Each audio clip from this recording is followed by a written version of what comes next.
اور اگر ہم اس قرآن کو غیر عربی زبان میں نازل کرتے تو یہ لوگ کہتے کہ اس کی آیتیں ہماری زبان میں کیوں کھول کر بیان نہیں کی گئیں؟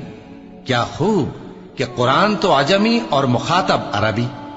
کہہ دو کہ جو ایمان لاتے ہیں ان کے لیے یہ ہدایت اور شفا ہے، اور جو ایمان نہیں لاتے ان کے کانوں میں گرانی یعنی بہراپن ہے، اور یہ ان کے اندھے پن کا باعث ہے۔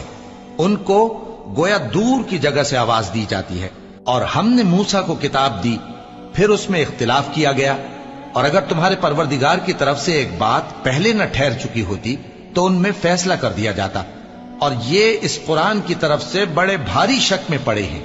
جو نیک کام کرے گا تو اپنے لیے، اور جو برے کام کرے گا تو ان کا ضرر اسی کو ہوگا، اور تمہارا پروردگار بندوں پر ظلم کرنے والا نہیں۔